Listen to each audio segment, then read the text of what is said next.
So welcome, everyone. I'm Denise Anthony, and as a sociologist who's been the director of the Institute for Security, Technology, and Society for the past 4.5 years, this, I think, is the first time that we have had a sociologist speaking for a joint ISTS sociology talk, which maybe just means I haven't been doing my job, but I am thrilled to welcome you to this talk co-sponsored by ISTS and the Sociology Department Reitman DeGrange Memorial Lecture Series.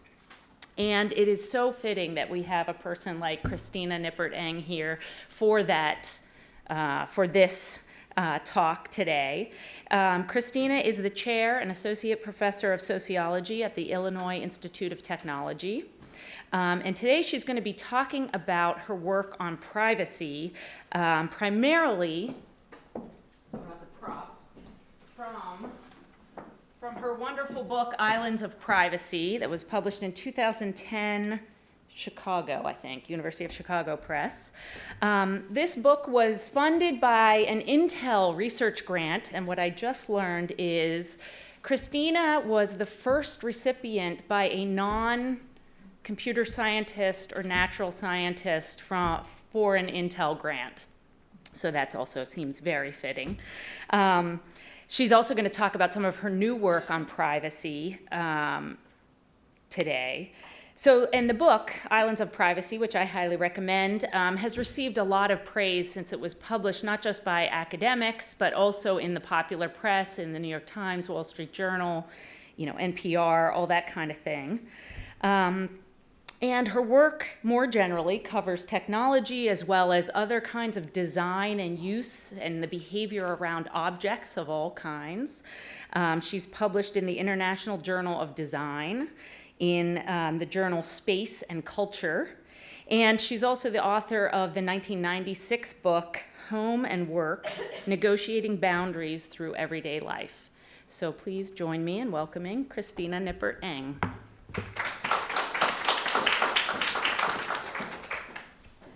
Thank you, Denise. Thank you, everybody. I've had such a wonderful visit so far. I'm just hoping that I don't break the streak right now because it's been fantastic. I've never been to Dartmouth before, so I'm overwhelmed with what a beautiful environment you all have to work in and to work in such amazingly interdisciplinary ways on the topics that we're talking about today. There's a reason, actually, that you haven't had a sociologist here before, and that's because not too many of us actually work in this area. It's a little bit of a mystery to me, but maybe we're going to create converts of people, and there'll be lots more of us working on the area. So what I want to do today is address a couple of issues that have come out of a couple conversations that I've had with Denise based on work that I know that you're all engaged in right now. The first one is, how do we think about privacy? But even more importantly to me is, how do we do it? What are the things that we actually do every single day in order to try and achieve privacy? I also want to talk about privacy violations as they stem out of this sort of model of thinking about privacy that I've been working on, and maybe that will turn out to be useful for some of your own work.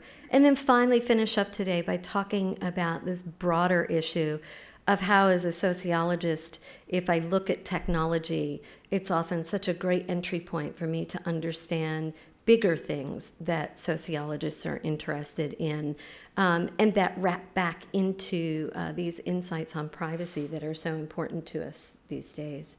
So Islands of Privacy is the foundation for probably about 2/3 of what I'm going to talk about today. This was a 3-year study that I conducted in the Chicago area, funded by the Intel Research Council.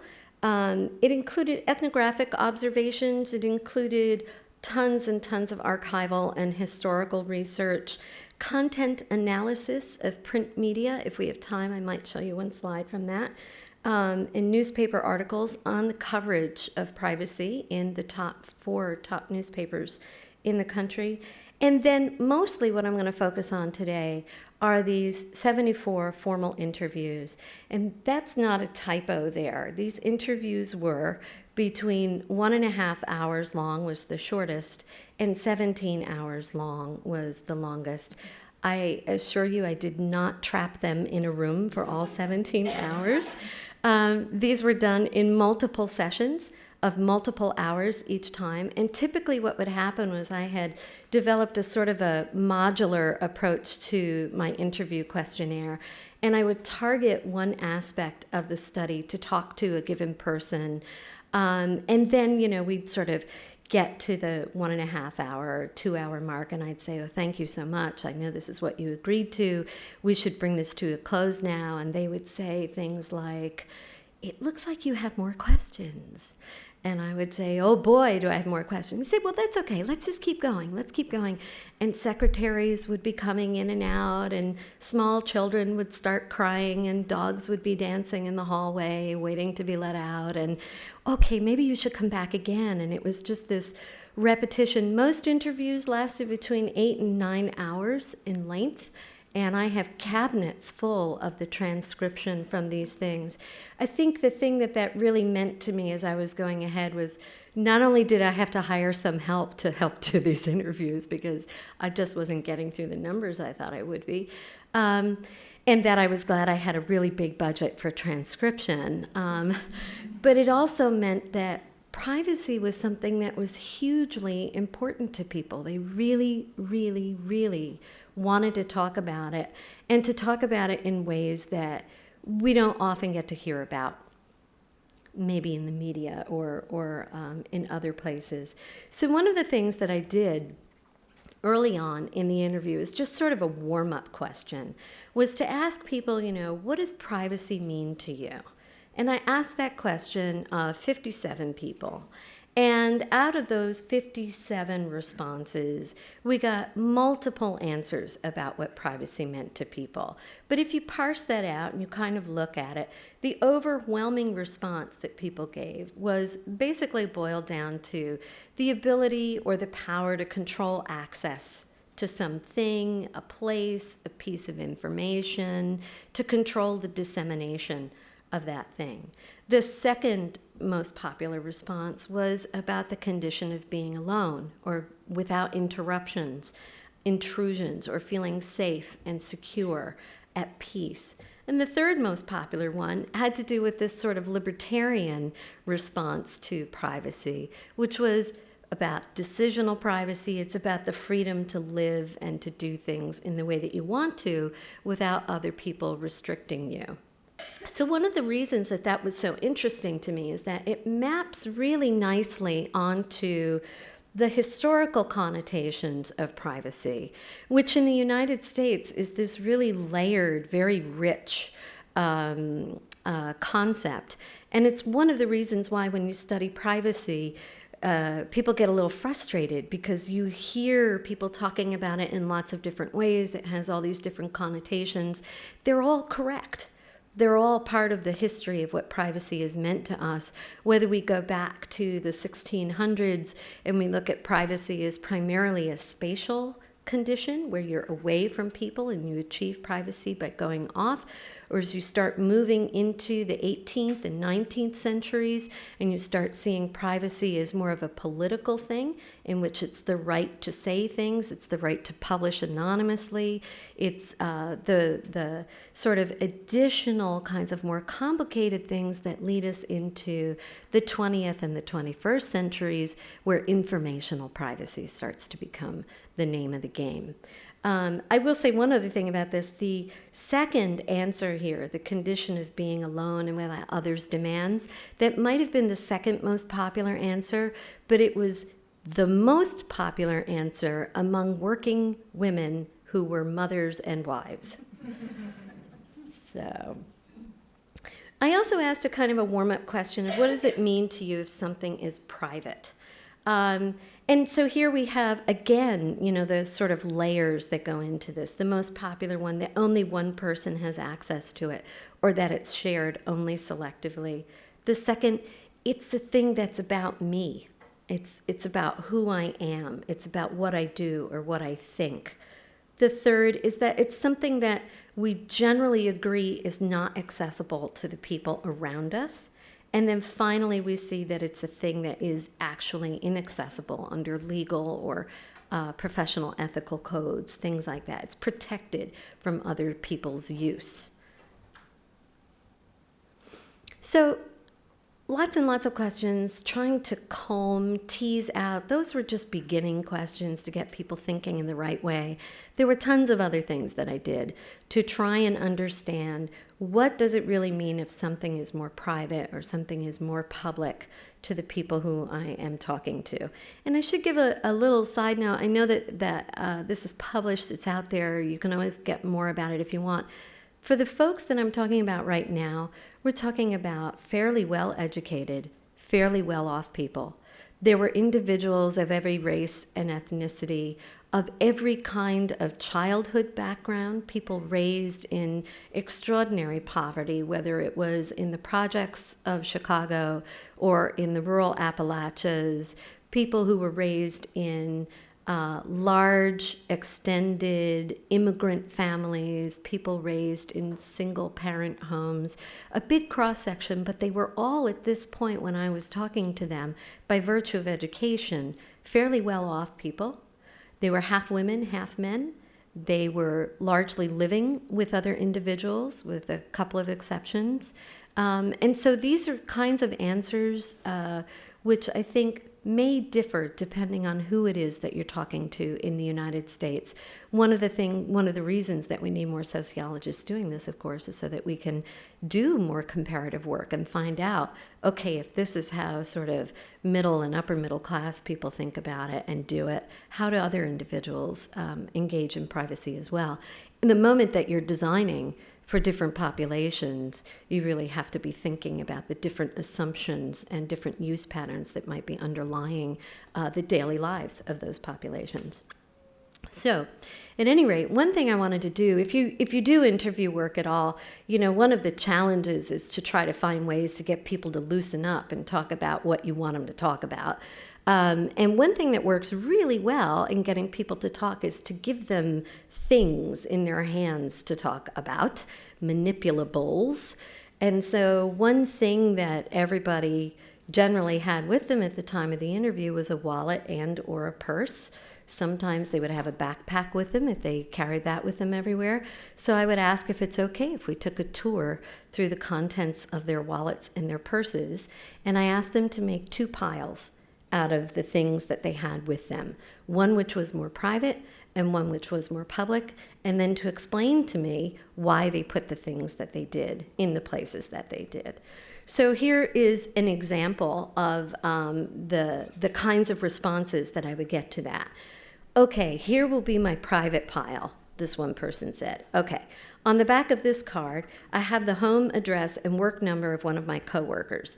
And as I was saying, ordinarily I would consider this whole card all of her personal information to be private. I do consider her home address and phone number private. Ordinarily, I would consider her cell phone to be private too, with the exception of the fact that she put it on the business card. So since she put that on her business card, I would consider this to be public stuff. I'll leave that. That's sort of a category by itself. Okay. I think pretty much now this is my university ID, and ordinarily I would consider this to be public, except that it has my social security number on it, which makes it go over here in the more private pile. And the same thing for the driver's license. You really can't call that private because you have to produce it for just about everything, but it has your driver's license number on there, which is useful information. All of this other information, which people could use against you for, use in order to steal your identity, is on there. So this is sort of in a category by itself too, because it actually is private information, but you have to produce it every time somebody asks for it. So I don't know how to call that. So this is pretty much how it went. And you can see again that elicitation of what are you thinking? How are you classifying this stuff? What are you doing with it? And you're not supposed to be able to read this, so, don't have a heart attack right now. The only reason it's up here is to show you what I did with all of that data. This is a modified stem and leaf diagram from exploratory data analysis techniques, if you know those things. And what you're seeing here is basically a tally mark. And there's a 3-digit case number that represented each case. If you followed that case number through this entire diagram, which goes for 7 pages, you would be able to track the entire contents of each person's wallet and or purse, depending on what they had with them. The reason I'm putting this up here right now is that I wanted you to see that there's nothing that people uniformly regularly carry with them that is uniformly regularly said to be always private or always public. The second line down from the top is actually the driver's license. And you can see all these people to the left said that that's more private, and all the people to the right said it's more public. And then there are some people, like the one I just read to you, who put it in a hybrid middle category that they didn't quite know what to do with it. So as we went through this, it's affirming over and over again what you hear throughout all of these interviews, which is, what's private is in the eye of the beholder. That there's nothing that there might be socially agreed upon norms of things that are more private and more public, but you can change up any of that if you want to, particularly if you negotiate that with the people who are next to you. So now we pull all of this data together. We look at how was it that people are talking about these piles, and we see that one of the things that they always mention is, why are they carrying this with them in their wallet or their purse? And it turns out that there are sort of 4 categories of reasons why they're carrying it. They carry it for themselves. They carry it for themselves and only selected other people that they might choose to show it to. They're carrying it for themselves and to show it to representatives of institutions as proof of membership or proof of the right to drive, whatever. And there are things that they carry for themselves and absolutely anybody. So the second thing that we heard over and over in these conversations was that controlling who has access to these things is the whole goal. Controlling who has access to your whole wallet, controlling who has access to the whole purse, controlling who has access to each one of the objects that you're carrying within there. And it's the individual who's put it together and who's carrying it who gets to decide who gets to see this. And the more that an object actually reveals your identity, and the more completely it reveals your identity, the more control you want to have over it. Mm-hmm. How do you define identity? Yeah, really good question. Can you hang on to that one for a little bit? I think we might get more into that, and if not, we're definitely going to come back to it. Great question. The third dimension along which we heard people talking is this object personally meaningful to you? Is it just a thing that you have to carry because other people say so? Or is this a memento? Is this something that stands for a special night when you went to the movies and that's why you carry that ticket stub with you? Or the 4-leaf clover that you found when you were, right? So is it your 2-year sobriety medal from Alcoholics Anonymous? And it's not even something that you would ever show anybody else. It's there because it's important to you. And if you lost it, probably nothing bad would happen to you, but you would be nonetheless disappointed, sad, because you lost that. And then finally, the other question of, would it be bad if I lost this? Would it be bad, and why would it be bad? And we can see that when you put all of this together and sort of try to make sense out of what it is that individuals are telling you, you get this lovely 2x2 table, sort of my favorite analytical tool, in which we see the things that are most private or least public down here towards the left are distributed across a diagonal that goes up to the right, where the most public or least private objects, those are the things that you would give to anybody. Extra money, right? Spare change, a tissue, piece of gum, whatever it happens to be. The lower left, these are the most private things, and it comes out of asking these 2 questions. Would it be bad for me or for those for whom I am responsible if I lost this? And then also, is this object personally meaningful to me? And all of a sudden you can make sense out of what it is that people are carrying, why they're carrying it, and how that layers into notions of what is the most private stuff that you have with you and what is the more public stuff that you have with you.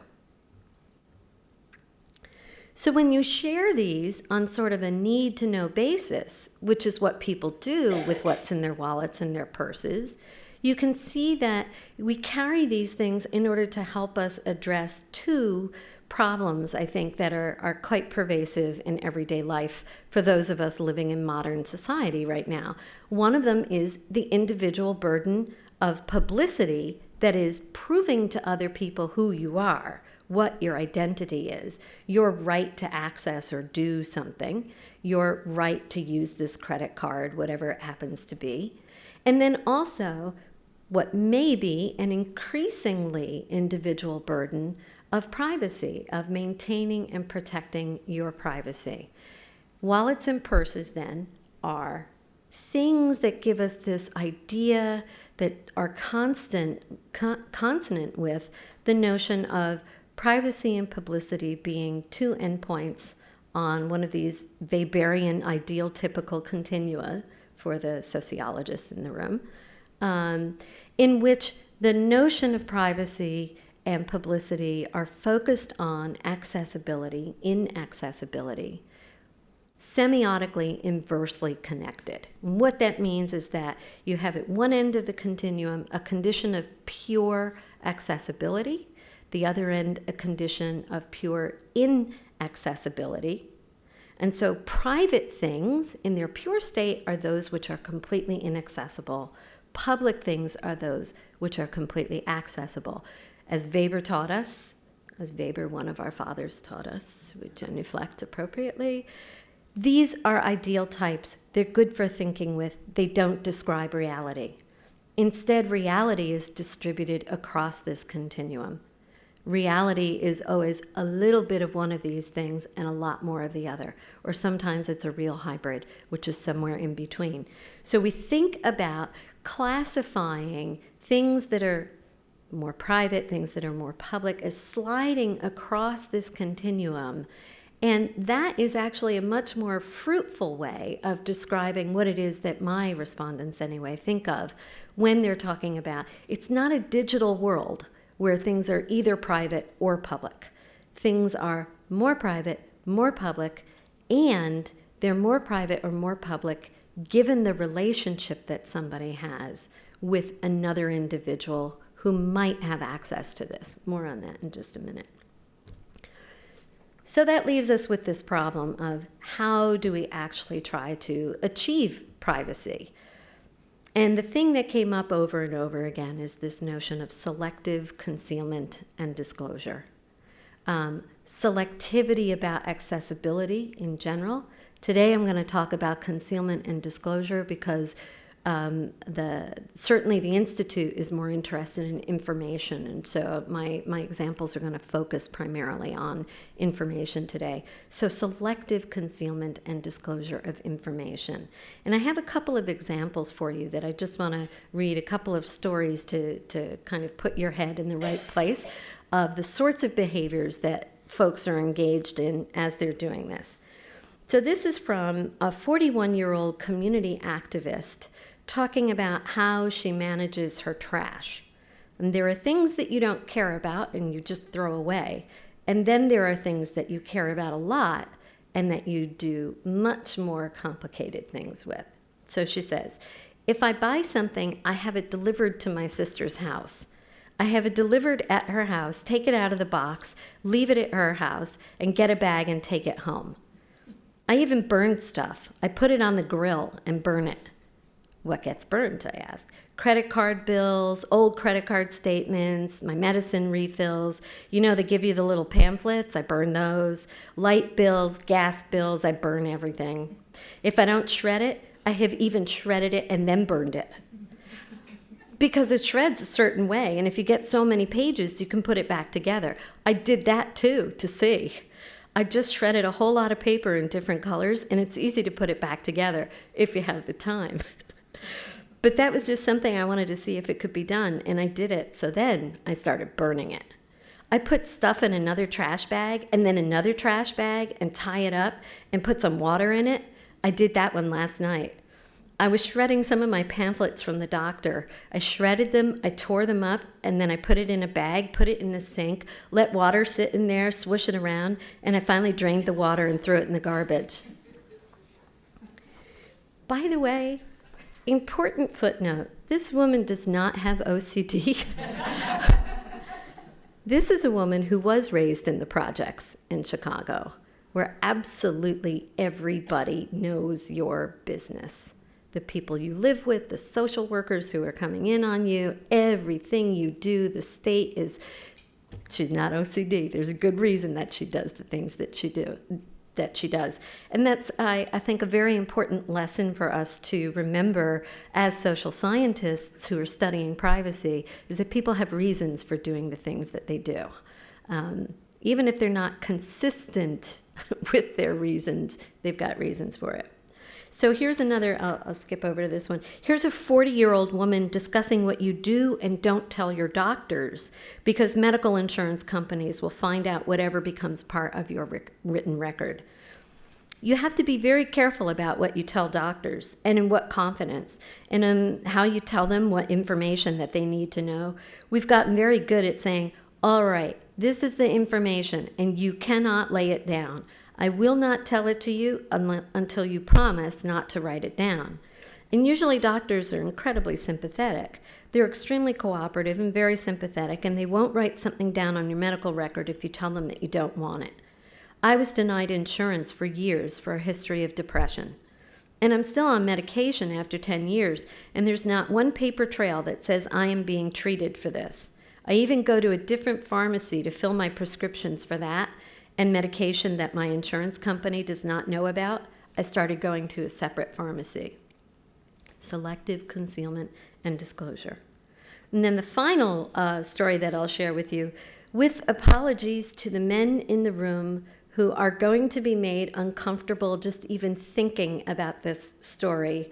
So I apologize ahead of time, but I think it's just too important and too amazing to forego it.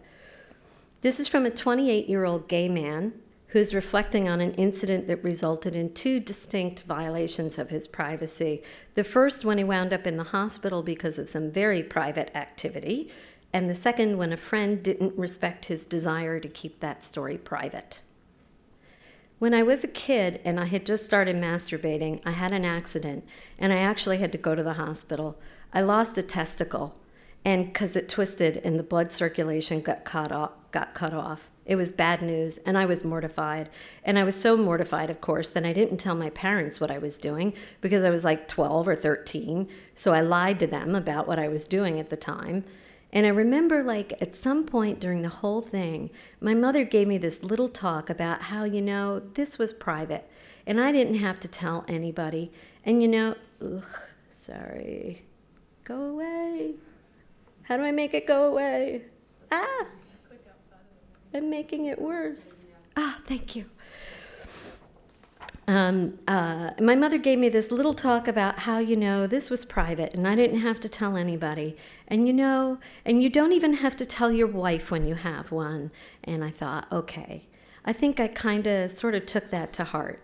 So anyway, when I was telling you before about, has there ever been anybody who didn't respect, privacy that you thought you had? My ex-boyfriend, once when we were in a situation that was a party or with some friends or something, he told or wanted to tell people at the party about this.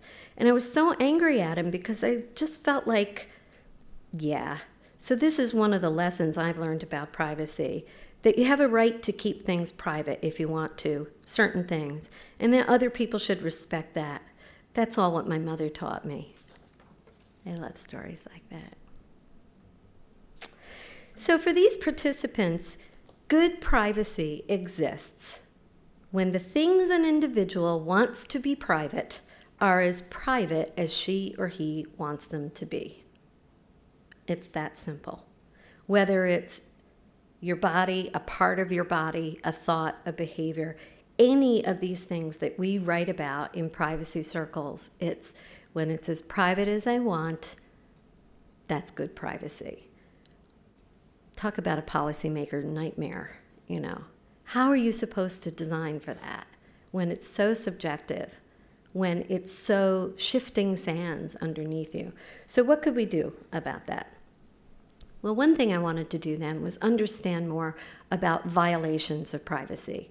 How is it that people can feel their privacy has been violated, particularly when privacy seems to be such a subjective, or at least a micro intersubjective matter?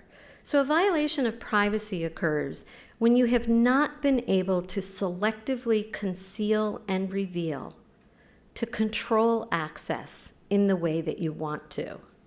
Something turns out to be more public than you believe it is, or should be, or wanted it to be. I have an example of a story for you too, of a privacy. This may be my favorite story about a privacy violation. And it was not, the culprit was not a human being either. So this is from a 34-year-old woman describing the funniest invasion of someone's privacy that ever happened to someone she knew while they were in their house. She says, "Oh, I've got a good one. It involves an animal. I lived with this group of coworkers in Georgia. My very first job, a newspaper job, and there was one woman who was very active in a church group, but so hypocritical. She presented herself as, not using the word virginal, but you know, as a very prim and proper lady. And we were in the deep South where that matters. And she was dating a guy, and they were having a relationship, and he often stayed the night at this house. And so her church group came over to talk to her and kind of bring her back into the fold, because she stopped being so active in the Young Christian Life group. And while she's meeting with them, and they're seated, 3 or 4 of them on the couch and the chair, and she's in another chair, her cat came out of the bedroom with a used condom in its mouth and traipses across the room in front of all of them.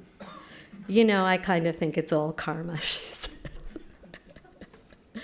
So, violations of privacy, how do we make sense of these? How do we think about the structure of what's going on then? Okay, something is more private than it should be. Sociologists in the room may know about frame analysis. I'm going to take a little side trip down Goffmanian Bateman frame analysis for just a moment to say, frame analysis is really just a way of saying, how is it that we're socialized to understand what's going on when we see something happening? That we have these go-to default ways of making sense.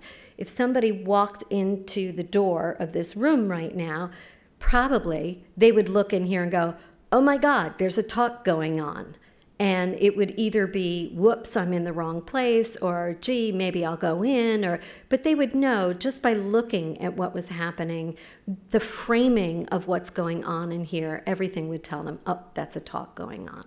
So taking frame analysis in thinking about the cues that we follow, the ways that we understand what's happening around us, this is a useful way of making sense of what happens to someone who has their privacy violated. And again, we're looking at sort of a 2-axis analysis. Along the bottom, I have the internal framing of the situation or the object or the matter at hand, which is my understanding of how private this thing is, how public this thing is. On the other axis, we have how private or public the outside world shows that this thing is. And when we put those things up against each other, we can find out either we're in frame, that is, my understanding of how private this is consistent with how private the outside world is showing me this is, or we can find out that we're out of frame. And in fact, I'm going to think my privacy has been violated if we look at, say, point B on the chart. So point A, in frame, I think this is pretty private. The outside world confirms this is pretty private. Point B, I think this is pretty private. The outside world is telling me it's anything but. So if you imagine just a few years ago, for instance, we had a case Similar to, let's say I have a new boyfriend. I'm on the phone, I'm talking to my girlfriend about my new boyfriend, and I'm giggling about him and everything that we're doing together and how much fun we're having, and everything is pretty private. I'm just talking to my girlfriend, everything is fine. Turns out, a couple of months later, I find out that my girlfriend was tape recording my conversations with her. My boyfriend's name was Bill Clinton. My girlfriend's name is Linda Tripp, and my name is Monica Lewinsky. That would be point B on the chart, right? The equivalent of a sort of a tsunami of suddenly realizing, oh my God, this is so not what I thought it was. Massive, massive privacy violation. The next question I was interested in, though, was how can the same objective situation, same series of activities occur, but two people experience that as a radically different type of violation? The same thing happens. You find out your boss has been reading your email. One person just kind of goes, yeah, and your point, right? General counsel says, the boss is supposed to be reading your email. The boss is liable for anything that you do on your email. Of course they can be reading your email. What's the big deal? Another person can go, oh my God, my boss is reading my email. I could never show my face in there again. I'm going to, So how is it that the same exact thing can be experienced so differently by people so that the impact of a violation can be so much more severe for one individual versus another? This is something, so for instance, when I'm talking with people in the banking industry, for example, lots of privacy professionals located in various kinds of institutions, all day long, they get these people calling up who are horrified because their identity's been stolen and what could happen, and they're off the wall. And these people inside the bank are going, oh my God, what is the matter with these people? How can they be so overreacting to everything? This is just, okay, so how do we make sense out of that? Let's go back to the frame analysis of the violation. As I'm combing through 400 stories of privacy violations, there are three factors that seem to affect the severity of the experience of the violation. The first one is very simply, how far away from that diagonal are you? Are you really at point B? Or are you, just a little bit above point A, a little bit above the diagonal? You're out of frame, but it's not so awful. You can just sort of write it off to oh, I wish I had known that.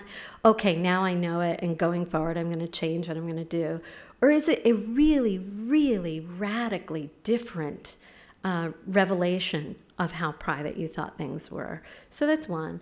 The second one is that there are consequences to privacy violations, and if one wants to recover from a privacy violation, there's work involved. There's work involved in getting back into frame. There are different things that you can do, different things that are involved in getting back into frame.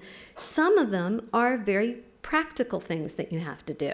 Okay, you got to call your bank, you got to cancel your credit cards, you've got to, somehow trace down this mortgage lender and say, I don't know who took out this second mortgage on my house, but it really wasn't me. What am I going to do?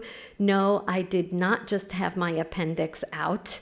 That was someone else who stole my identity in order to get my medical coverage. And that's the most serious increase in identity theft right now is in the theft of medical coverage, medical benefits. So there are practical consequences, but then there are also these symbolic consequences to a privacy violation.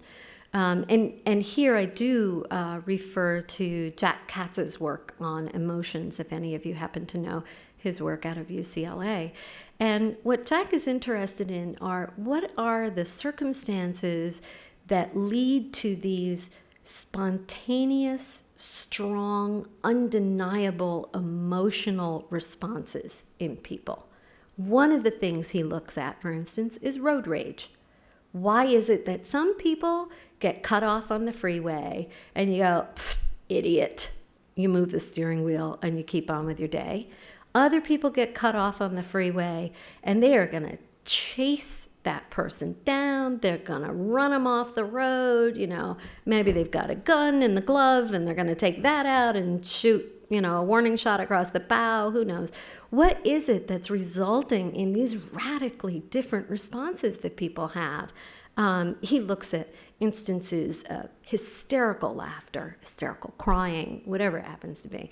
And the thing that Jack argues is that moments in which you are suddenly and overwhelmingly aware of your identity, yourself as a person, who you were, who you are now, where you think you're going, and that awareness just bubbles right up, particularly in relation to other people around you and how your identity and that sense of who you are meshes with what other people around you are doing. So you're in a wedding and you just start crying like crazy and you're just overwhelmed with, your place in humanity and the beauty of it all. And, or you're on the freeway and that idiot thinks that they have a right to that space and to drive that way, which is bigger than your right to the space and your right to drive that way.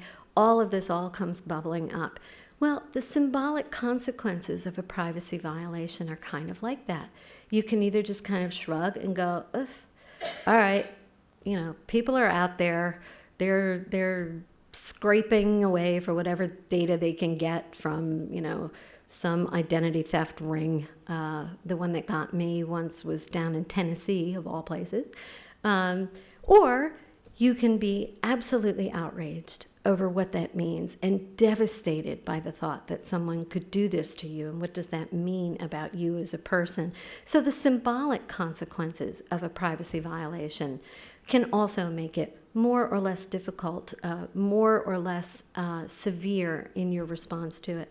And then finally, the difficulty of the recovery itself, of getting back. Some people are hugely resilient to no matter what life seems to throw at them, and other people seem to have a really hard time getting themselves back on their feet afterwards. And, so the recovery process itself can also make the experience of a violation worse or better. So another thing that interests me about concern about privacy violations is that we see that translating, at least sometimes, into real privacy fears that people have, and then sometimes into behaviors that are meant to offset those privacy fears. The problem is that, you discover new privacy fears every day or potential fears every day. And what are you going to do about all of that? And so one of the things I wanted to do was to understand a little bit more about the structure of privacy fears and worries. And we started working a little bit on that. It's particularly hard to see number 2 up there. Again, you're not supposed to see, you can look in the book if you're really, but here we have 4 formal dimensions to privacy fears that let you to start understanding how they are interrelated. Number 1, and what on this diagram you'll see in red, is the thing that one fears will happen. So for example, I'll lose control over my peace of mind or my focus. Embarrassing information about me can be known to people who are close to me. I can be traced. My money could be stolen. The second dimension, which is up there in purple, is the act of violation, the actual violating act that occurs. So, for example, spam and telemarketing, or a coworker is constantly interrupting you, or somebody's reading your email over your shoulder. So the violation itself.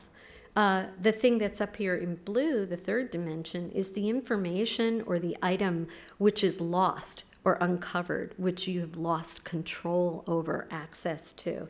So things like your diary, pornography, your browser history, your website registration, your credit report. And the fourth, which is up here in green, the fourth dimension, is the defensive strategy that you take in order to prevent the violation from happening. And some of those things are signing up for a do not call list, you filter your email, you get caller ID and call screening of various kinds of things. You hide, you secure, you lock up items so that people can't get them. So all of these violations that people worry about can actually be broken down on these dimensions. And sometimes the different colors here, the sort of beige on the top and the yellow on the bottom, have to do with the sphere in which, the location in which people think those violations are likely to happen. And that's very interesting, too, for understanding why we sometimes get twisted in our expectations.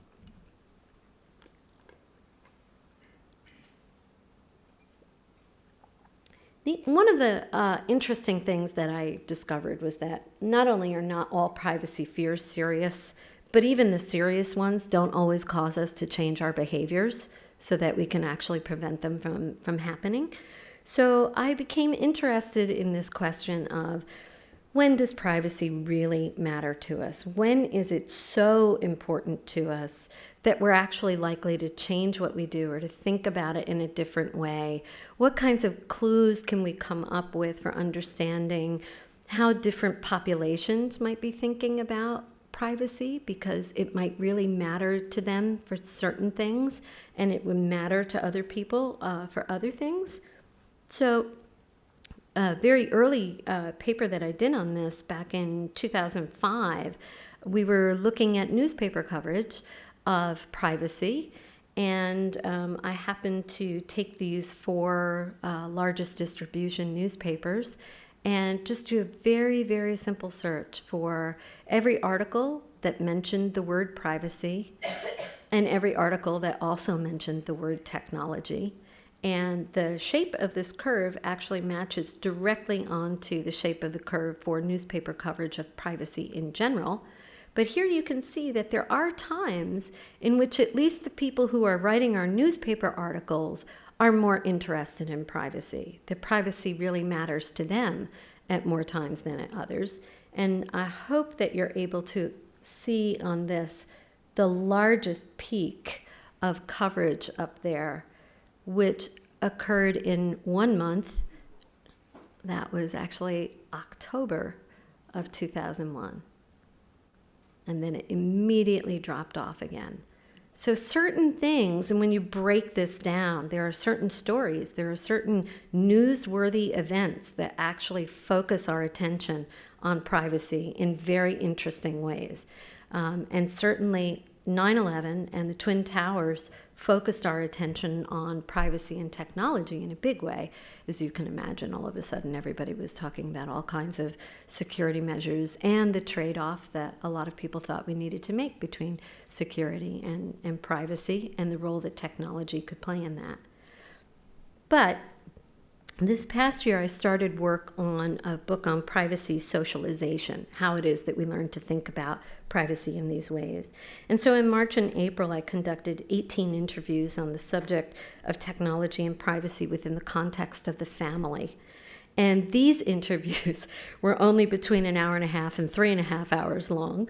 And I spoke with 8 college students, a therapist who specializes in college students and their families, and 9 parents with children between the ages of 11 and 15. This was the latest round then of these continuing interviews on the subject of privacy and technology. And what I'm going to do now is share with you one rather long excerpt from these interviews. And instead of providing lots of examples for you from different ones, I think going deeply into this one case will do the best job of illustrating my final point for today. And I've drawn on my conversation with Molly, who's one of the college students with whom I've spoken. And as you listen, I would say, take note of the ways in which the uses of technology in this story reveal 3 things. First, the situations in which Molly desires more and less privacy. Second, Molly's family role-related expectations for herself and for each of her relatives. And third, the specific nature of her relationships with each member of her family. So here we go. My brother got super into gaming. It was kind of like he grew up more introverted, overweight, all that stuff. In high school, he lost a lot of weight, got into girls, but his background gaming just kind of sucked his life away. It was like when he was sad, he would play. When he was happy, he would play. And he would tell people to go away. He would get angry at us and sometimes get almost verbally abusive about video games and care about the computer as if it was more important than we were. It was everything for him. And getting his buddies to play, he essentially lost a wife over it. Him and my ex-sister-in-law are getting divorced. And he just, from, honestly, like pornography, like there are these images on a screen you can just pull up nowadays to just actual video gaming, like living this alternate life in this alternate universe that you have the utmost control over. And he's very, very emotionally attached to it, to the point where it's destructive in his real life. We're actually estranged from my mother. She was super abusive growing up. Like I ran away from home when I was 17 years old. My sister left shortly after me. He was older, so he was already in college, and he was training with the Marine Corps, but the same stuff, between internet, drinking, and just being kind of a people pleaser, he ended up dropping out of ROTC, where he was going to be an officer in the Marine Corps. My mom, I think, was completely oblivious. She was off in her own world, too. I didn't know, obviously, when I was younger that she was an alcoholic or that she was bipolar and stuff like that. I know my dad didn't understand that that's what was going on. He was a fireman, so he worked a lot. I think she was struggling with who she was and what she was going through, and I think she felt very alone, especially after they got divorced and he moved to Arizona. Yeah, and my sister was so young. She was just kind of like in her own little world anyway. She was a little flighty. I saw a clip, I think it was my freshman year here. My professor in a developmental class or something like that played a clip from Mommy Dearest where she goes all crazy with the hangers, and I was like, because for the longest time, I couldn't tell anybody about it. I didn't know how to talk about it. I knew something was wrong, but I didn't know how to verbalize it. People would be like, what's wrong? I'd be like, she's mean. And they'd be like, what do you mean? And I'd be like, I don't know. She would wake us up at 2 a.m. and scream at us. She'd walk back and forth. There was a pattern. You knew when you heard the car pull up that there was going to be a certain amount of time till when the door was going to open, the keys were going to jingle, the heels on the floor, they were going to pace back and forth. If she had alcohol in her hand, you were going to hear it. I hate the noise of spoons against glasses because it's like ting, ting, ting, ting, and it meant she was coming. So it was like I was totally trained to just be like, oh, here comes hell, and then storming up the stairs. There were nights we'd barricade with chairs in our rooms, and she would sit there banging on the door. I remember one time I actually had time to fall asleep, waking up to her actually finally breaking in, and she kicked my bed at the head and just screamed at us and made us go to our own rooms. When my brother left, I took his room because it felt more protected. He had a double door. She still ended up breaking through it. My little sister would sleep on the couch in my room, or I'd hear her screaming at my sister, and it would be nonsensical stuff, and I would just run downstairs and get in a fight with my mom so she'd leave my sister alone. I just couldn't handle it, and I was like, well, I'd rather get yelled at than my brother or sister. I would do weird stuff just to keep them from getting in trouble. She'd always try and yell at us about our rooms, and it was to the point where she'd say stuff like, she didn't even check our rooms, and she'd be like, your room's a mess, and you're a terrible child, and you're a bitch, and you're this, and you're that. So I would clean everybody's room. The land phones, you know, you could pick them up, and one person could be on them, and one person could pick it up and silence it. She would sit there and kind of screen some of our phone calls. Or if I got curious what was going on, we could all do that. We all knew how. So that was kind of prevalent. Usually stuff where it was with my dad, because I wanted to know the truth, and I knew she was lying. She'd be like, he doesn't want to see you. Or she would tell him one thing like, yeah, you can pick him up at this date, and then not tell us anything. So he would be somewhere for visitation, and then we weren't there. I remember one super specific time where I was standing in the kitchen talking to my dad. I was on the phone with my dad, and we were supposed to see him. So I talked to him, but her face is right there, right up against the counter, kind of like this. And she was like, tell him you don't want to see him. And I just was crying into the phone, telling my dad, I don't want to see you. And she's like, remember when you were younger and going to see him, you got lice? And when I remembered that whole scene, I was like, wow, that's like Nazi freaking Germany in the kitchen. Like, she's telling me to do that, and I'm just like, I didn't know you could say no. I didn't know I could be like, Dad, I don't want to do this. Mom's next to me. You know what I mean? I knew she'd slam down the phone and I wouldn't get to talk to him. So at least I had that second to hear his voice. So I just took it. So she'd do that. There was nowhere you could go with landlines with the cords. That was the one in our kitchen that she made us talk to him on. I forgot about that because you couldn't leave the kitchen. It was like a leash. I asked Molly, are you on Facebook? She said, I am. I don't put down where I live and stuff like that. And I followed up. Are you cautious about what you post on Facebook because of your mom?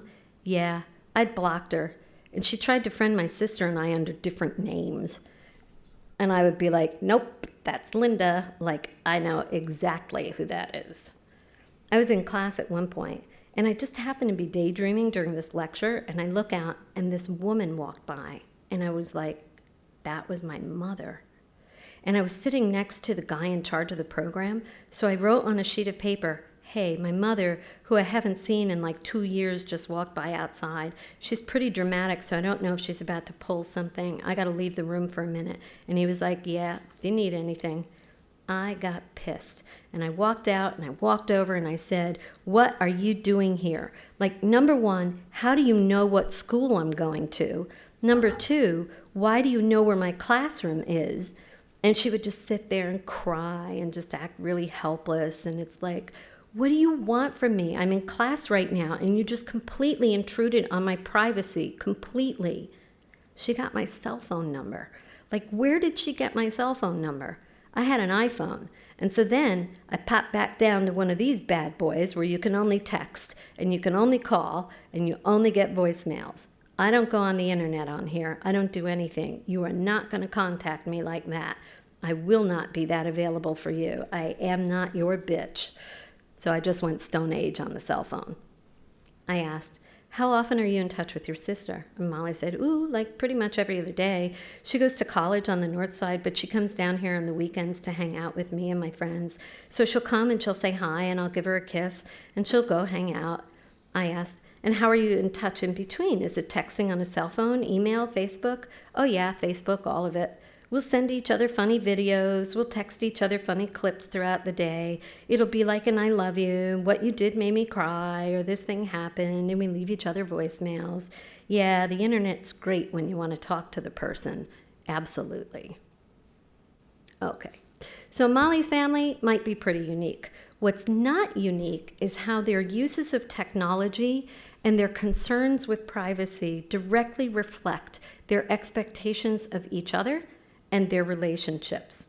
Whether it's her brother's addiction to virtual realities, Molly's tortured experiences with the family kitchen landline, the way her mother keeps trying to electronically camouflage herself, Molly's choice and use of a cell phone, or the ways Molly uses all available means to stay in constant touch with her sister while completely cutting off her mother, Molly's story demonstrates that when it comes to understanding families and understanding privacy, it turns out that technology is a wonderful entry point. It's also an especially good way to tackle a question that I've been working on now for some time, this question of when does privacy really matter to us? In the US, privacy always matters to us. Don't believe anyone who tells you that some group of people doesn't care about privacy. But there are definitely times when privacy matters much more and times when it matters less. For now, it seems to me that there are 4 types of situations in which privacy really matters to my participants. First, when we are enacting specific social roles and relationships that have clear privacy-related expectations embedded in them. And by the way, I haven't found a social role that doesn't have privacy expectations embedded in them. I haven't really finished my thinking on the process, but every single relationship, every single role that I think of has these privacy expectations built into it. The second time that privacy really seems to matter to us is when we're experiencing conflict between our desires and demands for being accessible to people because we belong to different social groups, and membership in those groups is creating conflict for us. A third time when privacy matters is when an intimate relationship goes bad. By intimate, I mean an especially meaningful relationship when it goes bad, resulting in a real or a potential threat to your identity, to your reputation, your property, your ability to keep custody of your children. There are all kinds of very, very interesting situations that are showing up now about this. And the fourth time is whenever we experience a significant violation of our privacy. That is also the moment when it really seems to matter to us. Not before it happens, but once it does, and then again afterwards. And Molly's story gives us examples of all of these situations and her correspondingly heightened concern with privacy. So all of these stories also confirm some pretty basic things that we understand about privacy. In the US, privacy is socially gifted. If someone does not want you to have it, you're probably not going to have it. It's something that people agree to grant to you, to gift to you, either because they have to, or because they want to, or because they don't care. So why not? Privacy is about the self. It's about our relationships with others. And privacy is something that has to be constantly, actively, personally managed in order to protect it. Interestingly enough, very few of the people I've spoken to have a heightened concern about what a corporation or government agency might have access to. For most people, their relationships with these entities are simply not as real and immediate as are their relationships with their friends and families, or even the imagined relationships they might have or their children might have with a nefarious stranger. So it's very consistent also with my interviews that it's your own big brother that you're much more worried about when it comes to protecting your privacy rather than George Orwell's big brother. So why is it that privacy matters so much to us in the US as opposed to other countries? I've traveled quite a bit. I've talked quite a bit. I've taught in a number of other countries in Europe about privacy. And we definitely stand out as being a culture that is quite obsessed with privacy, but in very different ways, and in a very personal kind of a way.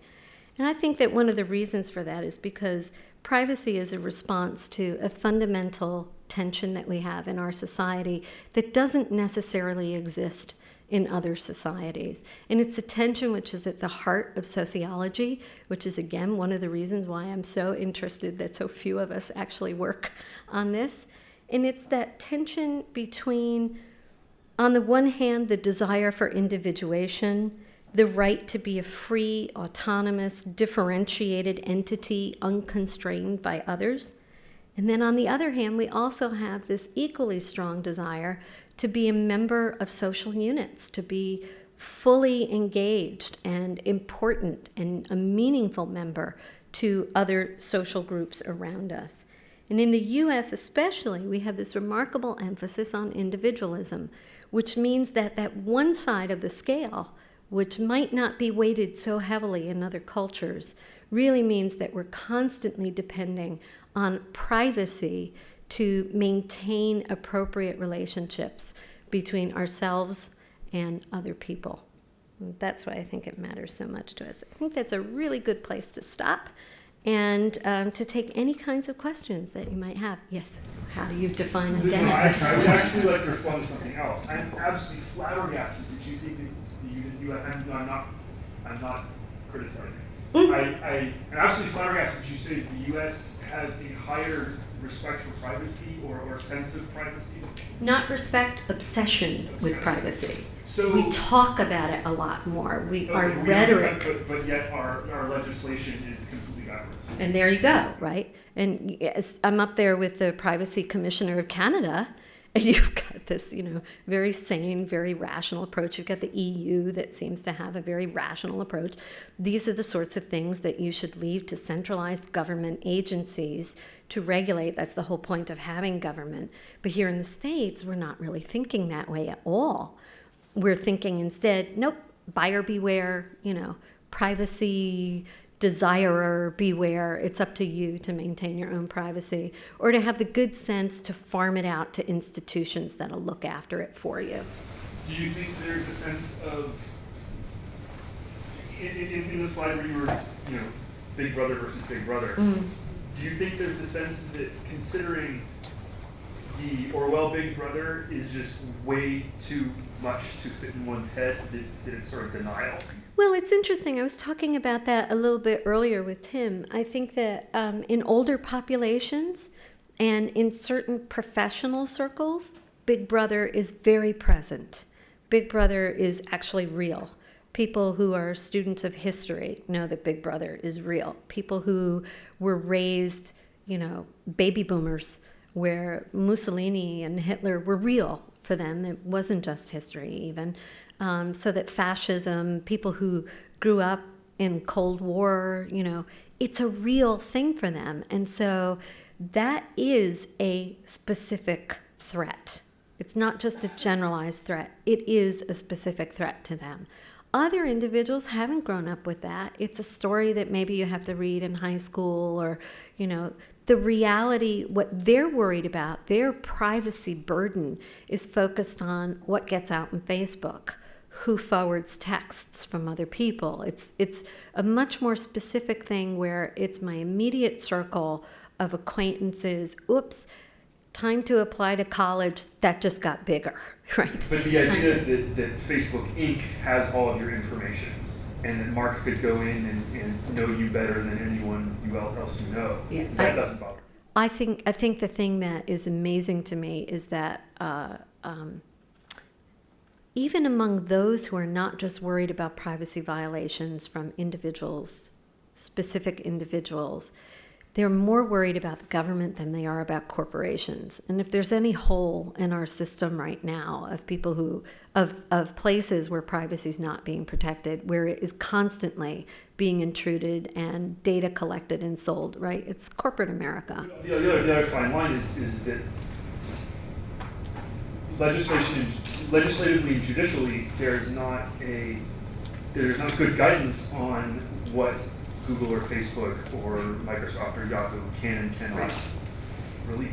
As opposed to the EU, right? Where we even have to have safe harbor programs so that we can do business with the EU. And what I'm saying is that the information that a corporation has is actually not as far removed from the government as people might think. As we might think. And certainly their obligation to hand that information over when the government asks for it. So it's almost as good as.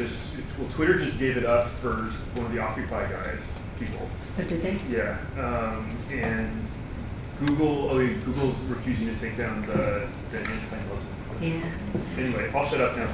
No, it's great. It's great. Yeah, it's a real puzzle. What the function of government is something that again, looking at technology is a great way to find out all of the pain points in a social group or society in general. And when we look at that, we clearly see the ambivalence that we have here in the States about federal government and about what the role of government should be in our lives. Voting patterns tend to show us that too. But, yeah. Yeah, you had a graph of a framework with point A and B where you were basically plotting an individual's privacy preference and what others think, whether it's private or public. Mm-hmm. So my question is, how do you determine what the other consensus are? Given that what people tend to think of privacy in different societies differ. Right. Are you asking across societies or within one?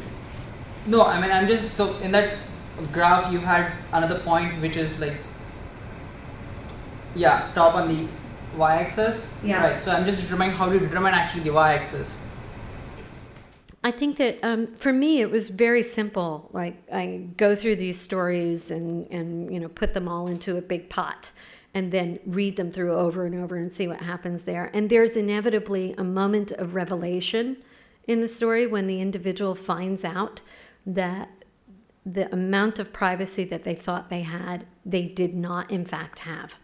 And so it's a very simple discovery that, oops, somebody else had your credit card number. Oops, turns out that somebody lost a laptop and your social security number was on that. It's a moment in which you find out, I didn't know, that somebody else had collected my credit card number. I didn't know that somebody else was walking around my social security number on a laptop. Now that I know that, I can see that I was mistaken in how private I thought this thing was. Does that answer your question? Yeah. So this is only based upon your interviews with people. This graph. Two questions, well, actually, question and comment or an observation. First question is, when you read through all those transcripts in the debate, and you came up with 3 or 4 main points that emerged in stories, did you let the data speak to you, or did you have some preconceived notions and insert into does this fit into story A, B, C, or D? Right. Or was it a deductive or an inductive rule on your part? That's the question. The answer is yes. So, you do enough background work so that you know what you're interested in and so that you can ask the kinds of questions that will elicit the kinds of information from people that you want. So you have kind of your agenda, your intellectual agenda set up. That produces the answers to those questions that you can now comb through and let whatever they have in common bubble up very organically out of it. So you're influencing what people tell you to the extent that you're asking them about certain things.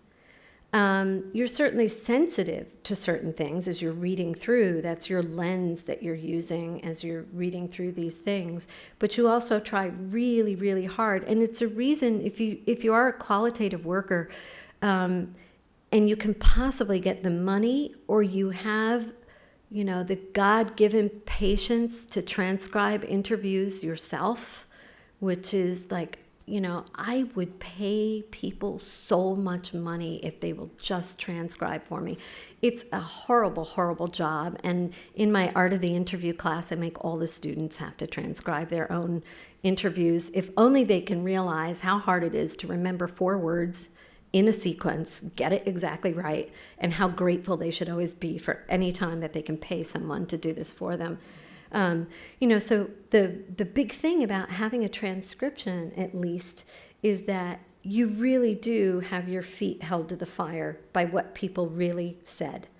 I've also worked in ways where I was taking notes during the interview, and afterwards, I think I know exactly what that person said. I know exactly what was going on. And later, I read the transcription, and I'm like, how did I miss 85% of what this person said? And even on this point that I thought I quickly wrote down in my notes exactly what they said because it was so earth-shattering, shoot, they didn't really say that, So that's the point at which I think you see the iterative nature of you read, you prepare, you have the agenda, you go in, you ask, and now you make sure that people are really saying it and that you don't fudge. You really have to take what people say and you have to stick exactly with that. My observation, listening to you segue from the first project into the second project, I don't know if I got this right or not. I guess it's a question, maybe not. But it seemed to me in the first project, the orientation was on the individual. Right? When did the individual come to recognize that privacy had been violated? How did the individual react to the violation? The individual pretty much disembedded from other individuals. But then in the second project, in that long story that's told about Molly, it was a more relational kind of analysis, but only to a point. It was relational in the sense that the way that privacy and the violation of privacy was defined was in terms of my relationship with you, my relationship with Denise, and so on and so on. Right, the brother, the mother, the sister, and so forth. So it's a much more relational kind of analysis. Yeah. Up until the point where, how do you react? How do you define whether or not this is a serious violation?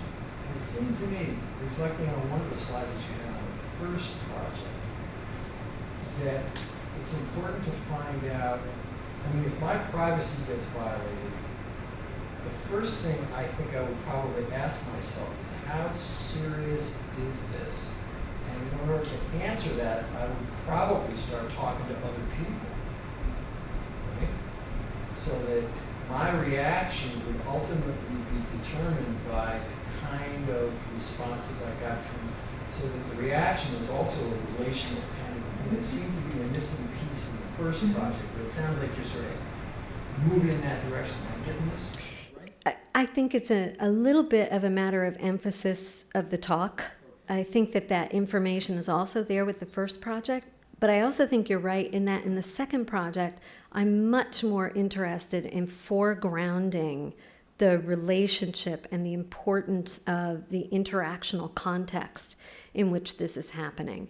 Because again, I'm interested in how people are learning this in this second project, as opposed to a snapshot of given what you know, given what you do, how do you think about it, how do you do it?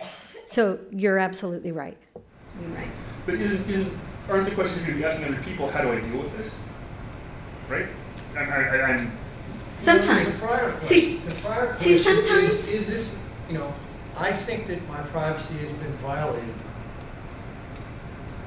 Has it really? And do I need to worry about this? See, And if the that's- answer to that is but- yes, but- then I would ask somebody also, and how do I deal with this? But I would say that sort of somewhere in the back of your mind, you're imagining a relatively contained violation that has practical consequences. There are some violations that are so self-evident that this, to you, for whatever reason, is a hugely important and devastating thing, right? So it's sort of like finding out, you've got a bad illness. Let's say you get told you have cancer. On the one hand, you're like, okay, practically, what do I need to do? I need to talk to people about it. I need to get information, find out how bad it is. What does this stage thing mean? What is all of, right? On the other hand, there's this immediate sort of emotional implications for that information that you just got. And you don't have to ask anybody else for that part of it, right? At least that initial reaction that you're having is a genuine initial reaction. You don't have to do research in order to elicit I'm that. not sure I buy that. I mean, if I'm... Your reaction can grow. It Well, can change over time. Let's say I'm 80 years old, Mhm. and I find out I have cancer. Gee, what do you worry about this? Depends, right? Well, I know. So, But I'd say Is that's encoded in the diagram of all the bubbles in the 4 different colors, where it was the impact on the person is really what matters, and whether you have to consult other people to determine that impact is at a certain level secondary. see, I'm arguing against that. I'm arguing that determination of impact is socially constructed, not necessarily just individually constructed. Maybe that's the best. It's also interesting to think about it from sort of again, I don't have the right word, but a life course of the violation. Is the experience of it, and does your reaction to it change over time, given what it is that you're learning as you talk to other people, so there's a case in the book of a woman who, oh my God, this was before anybody had even heard of identity theft, and she had been a bonded, stockbroker, and had a cousin who stole her identity, racked up all these bills and stuff in her name. She could not get anybody to listen to her. She lost her job, she lost her rating, she lost her house, she couldn't get another job. I mean, the fallout just kept going and going and going over months. And her reaction to it, I mean, much to your point, I think, is the more she found out about it, the more she went into it. Finally, she gets a lawyer who tells her, you need to declare bankruptcy, otherwise you're going to be liable for all this. Worst advice that he could have possibly given her. Because once you do that, you've admitted culpability for everything. Now she really has lost everything. I mean, she went into serious depression over the whole thing. So, maybe there is a sort of a life course, and that the severity of it may not always be immediately apparent. It can grow over time given what you learn, if we think of that as research. Yeah, Denise. I'm going to switch gears just a little bit, because you started out with the definition that's very common of privacy as control over whatever it is I want to be private. And then the talk, I think, is very much not that view of privacy. It's much more contextual, socially constructed, that there are norms and expectations around what is private and what is private might mean, of course you know it, but of course you're not going to tell this room the thing I told you. Right. So it's not private in that I have given up some control of it, if we want to think about it in that term, by telling it to you. And that's not because I don't think it's private. It's because I have expectations about the flow, right, of that information and the relationships and all of that. And so I want to hear you talk about that way of conceptualizing privacy and the downsides of the control point of view. And I'm just going to throw out one that is often, since we think about privacy as so important to us, and all of your examples are these, when a violation is a negative thing, we can identify, you kind of brought it up maybe with the Bill Clinton example. From Monica Lewinsky's point of view, it is a violation of what her expectations were, and that this was about me and my boyfriend, it wasn't about the President of the United States.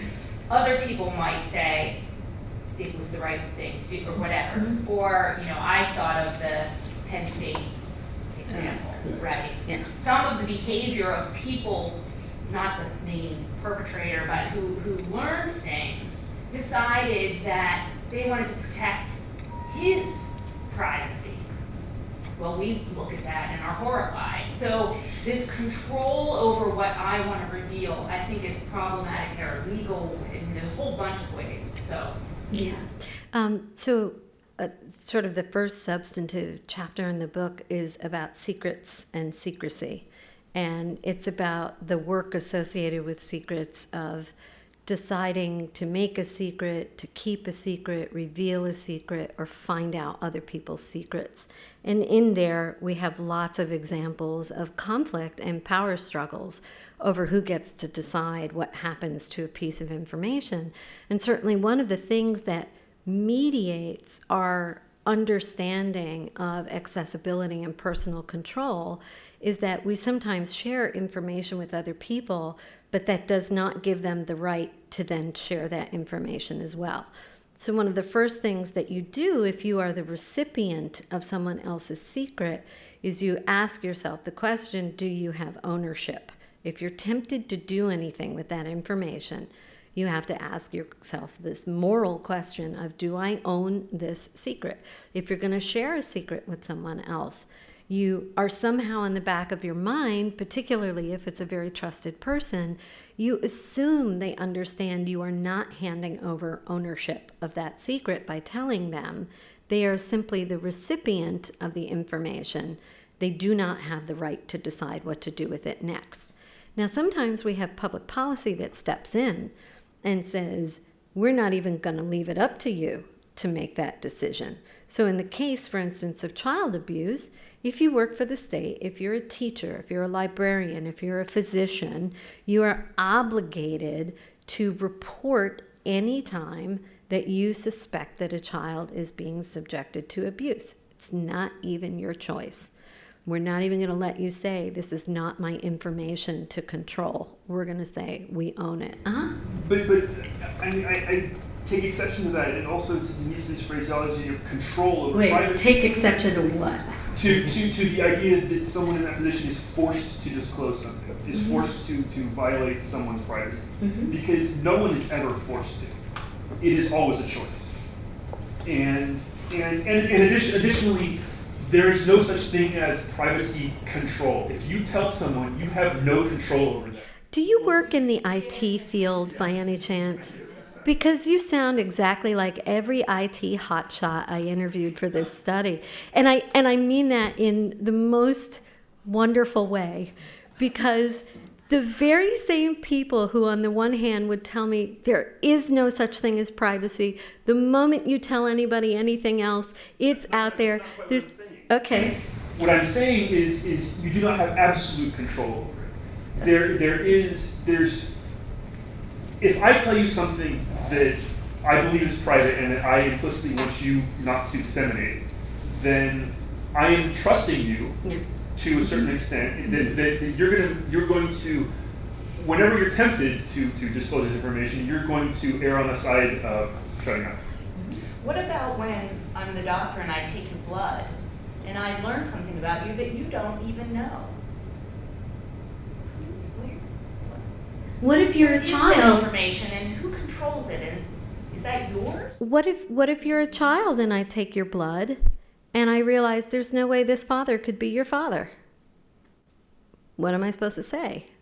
Not even to you. What am I supposed to say to anybody else in the family? Anything? I mean, there are all of these interesting things that healthcare workers encounter all the time that are about who owns a secret. And do people even know? But at a certain level, does it matter who owns it or who? Well, from a moral standpoint, yes. In our culture, the moral standpoint is that we understand who does and does not own information, own secrets. And we feel betrayed if they break that. If they accidentally break it, then we have to forgive them for it if we want to keep them as our friends. There's all sorts of protocols that when you go through the decision tree of what's going to happen next with a secret, you know, you're depending on certain unwritten rules about how that's going to happen. And of course, we don't have absolute control. That's why you're taking such a risk, such a leap, and why secrets are really the currency of a relationship. If you want to measure how close people are to each other, measure what kinds of secrets, how many of them, how deep they are that they're sharing with each other. That's a really good measure of how close you are. And in part, it's not only because I'm telling you this really precious, important stuff about myself. In part, it's also that I know I'm taking a risk in doing it. And I know I'm really setting myself up for something if you ever decided to do something with me, which is one of the reasons why, you know, divorces can be so nasty. Well, and that's sort of the heart of intimacy, right? Yep. Christina, I'm gonna, not on the moral issue, although maybe it is, but I'm thinking more of the perspective of like, just went out of my head at George Washington, like Etzioni, or and then you know some of like Helen Nissenbaum, the contextual nature, but Etzioni and others in law are gonna, their resistance to control and ownership as the view of it is that there is actually a social interest, a public interest in privacy, right? In privacy and in not privacy, right? And in not You know, privacy, that's right. And these are where the those- constraints Right. within which individuals are operating. And it moves away from that control as being an individual only problem. I mean, I think you're right. Now I'm getting it. Now Yeah, I'm getting it. not disagreeing. So everything that I've talked about today is bracketed within the constraints of what society is providing for us, of what different social groups are giving us, of the policy. So in as much as Etzioni is talking about when is it that people should be entitled to have information about whether or not someone is HIV positive or any of these other difficult things that he tackles really in a lovely way. I think Helen does it too, but maybe in a less sort of woo, you know, kind of thing that Etzioni does. So, you know, these are all bracketed, and there is policy that's about this. There are things like if you're a teacher in New York State, I have no idea what New Hampshire is, you're obligated to tell people. And if it turns out that this happened, you know, it's all over the place that you actually are also in serious jeopardy for failing to share this information with appropriate authorities, right? So that's setting a context within which the interpersonal private negotiations and personal control can happen. But within there, right, this is all of the wheeling and dealing and the intersubjectivity that's involved in it. Does that help? Yeah. Yeah. Thank you.